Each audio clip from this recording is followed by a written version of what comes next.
Paramedic Michelle Krause and EMT Allison Lance worked together for 15 years. They were on duty Monday, May 20th, 2013. It was a pretty normal day for us. Ran a couple calls, went and ate lunch. Jokingly, Michelle said this could be our last meal of the day. And then, lo and behold, 3 hours later.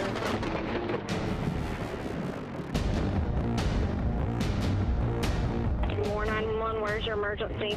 Ahead of the storm, call volume jumped, with people experiencing panic attacks and anxiety. I'm right here in there. Okay. The nurses were like, you can't leave, you need to stay here. And we're like, no, we got a call, we have to go. And we looked at each other and I knew then, I was like, it's fixing to be bad. Honestly, I thought maybe it was just going to go north of us, the way that it was sounding. The two had no idea Moore Medical Center would take a direct hit. We headed north on Telephone Road towards Moore Medical, and a large piece of hail hit our windshield and shattered it. A Moore firefighter later revealed just how close they were. He said, did you look out your back window of the ambulance when you guys were going to the hospital? And I said, no. He's like, it's a good thing. He's like, it was chasing you down the street. They arrive at Moore Medical Center, and the doors were locked. Punched in the code, and the doors open. Walked in, the emergency room is completely empty. They'd already taken shelter in the middle of the hospital. And just remember, we went in, back into the little fast track area, and we got down on our knees and covered our heads. Michelle lived in Moore and worried about her son and husband.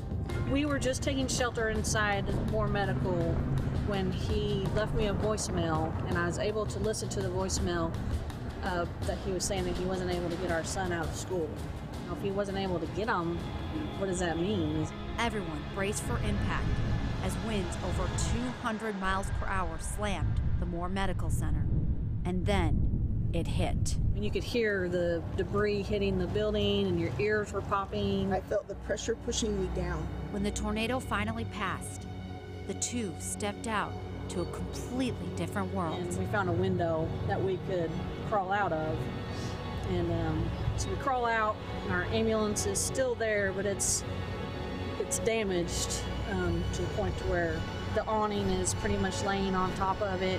The axles broke on it. But we were able to radio with the truck and just let them know that Moore's had total devastation. We didn't have an ambulance to help anybody, and so it kind of makes you feel kind of worthless when your means of transportation, you can't take anybody to a hospital, and the hospital that you're in is destroyed. Michelle feared for her family, not knowing if her son was okay. You rely on your faith a lot. And you just hope that they're okay. We can cut that part out. It would take hours until Michelle found out her son was okay, but they had to focus on the task at hand. We have to put up a wall and do our job. That's what we were trained to do. The two immediately got to work, helping as many as they could. We had people in groves coming from the neighborhoods towards us to get help.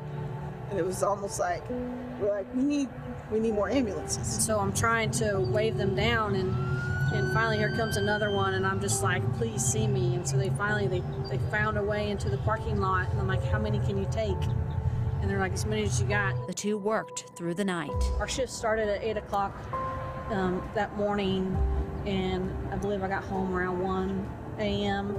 Thankfully, their own houses were spared, but their emotions were not. It's hard when there's people that you ultimately couldn't help. You can't be everywhere at once, and people have died. You can't get there. You feel helpless. You run things over in your head over and over, like all night. Sometimes you can't sleep because you're like, if I'd have done it this way, would it have been better? Right. Should have changed my direction of where we went with that patient. Allison is now a teacher in Moore. 15 years was enough for me of seeing devastation and just various things, and I'd had enough. Both still live in Moore and are ready should another tornado strike. Ultimately, the community in Moore and around, they come out from everywhere to help. And if it had to happen, it's probably the best place for it to happen.